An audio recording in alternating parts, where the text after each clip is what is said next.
ఆయన తీసుకున్నటువంటి పంచాయతీరాజ్ కానీ అటవీ పర్యావరణం ఇవన్నీ కూడా చాలా డీటెయిల్డ్గా పనిచేయాల్సిన శాఖలు ఇవి. ఆయన టోటల్గా అక్కడ ఫోకస్ అయ్యాడు. ఆయన అసలు ఈ ఈ పదవి దీనికి సంబంధించిన థ్రిల్ కంటే కూడా ఎంత వర్క్ చేయాలి దాని మీద ఫోకస్ ఉన్నాడు.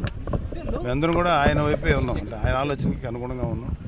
ఆయన చేయాల్సిన బాధ్యతలు చాలా ఉన్నాయి, దాని మీద ఆయన ఫుల్ ఫోకస్ పెట్టాడు. అవి బాగా చేయాలి అది కోరుకున్నాం తప్ప ఈ పదవి తాలూకు పవర్ని ఎంజాయ్ చేసేటువంటి ఆలోచన అనేది లేదు. నిజంగా అది ఆ థాట్ కూడా లేదు. సో పర్టికులర్గా రాష్ట్రానికి ముఖ్యంగా పంచాయతీరాజ్ శాఖ మంత్రిగా కావచ్చు, ఉప ముఖ్యమంత్రిగా కావచ్చు, మీ నుంచి మీ తమ్ముడికి అంటే ముఖ్యంగా నాయకుడి కంటే కూడా ఇంట్లో మీకు ముఖ్యంగా తమ్ముడుగా ఉన్న నేపథ్యంలో ఎలాంటి సలహాలు మీరు ఇచ్చారు? సార్, ఏదైనా సరే ప్రజలకి ఉపయోగపడేది, ప్రజల సంక్షేమం కోసం ఉపయోగపడేది ఏది చేసినా సరే మా యాజ్ ఒక బ్రదర్గా అయితే, అతనికి అన్నగా అయితే మేము అదే కోరుకుంటున్నాం ఆయన దగ్గర నుంచి. ఎందుకంటే కొత్తగా ఈ పదవి వల్ల మాకు వ్యక్తిగతంగా వచ్చే అడ్వాంటేజ్కి ఏం లేదు, కానీ ఈ పదవి ద్వారా ఒక పవర్ వచ్చింది కాబట్టి ఈ పవర్ని ప్రజా సంక్షేమం కోసం, ప్రజల యొక్క వెల్ బీయింగ్ కోసం ఉపయోగించాలని మేము కోరుకుంటున్నాం. పవర్ స్టార్కి పవర్ వచ్చింది.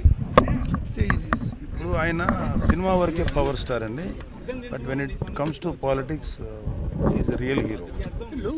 సో సినిమా సంబంధం లేదు, is entirely different, is a great leader. వాటా గురించి రివ్యూ మీటింగ్ కూడా చేసాం. 3 డిపార్ట్మెంట్ నారాయణ గారు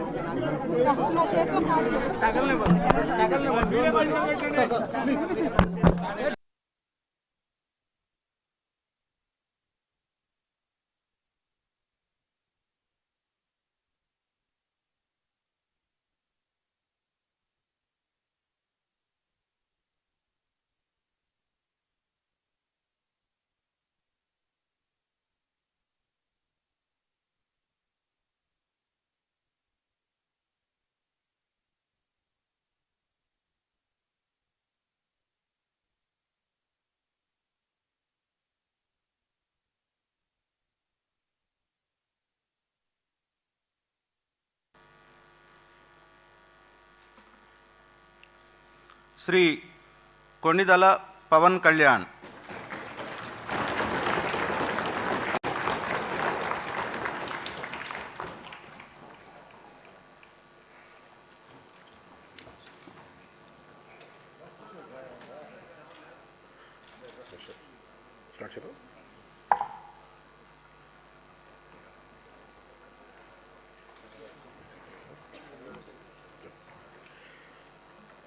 కొణిదెల పవన్ కళ్యాణ్ అనే నేను శాసనసభ సభ్యుడిగా ఎన్నికైనందున శాసనం ద్వారా నిర్మితమైన భారత రాజ్యాంగం పట్ల నిజమైన విశ్వాసం, విధేయత చూపుతానని, భారతదేశ సార్వభౌమాధికారాన్ని, సమగ్రతను కాపాడుతానని, నేను స్వీకరించబోయే కర్తవ్యాన్ని శ్రద్ధాశక్తులతో నిర్వహిస్తానని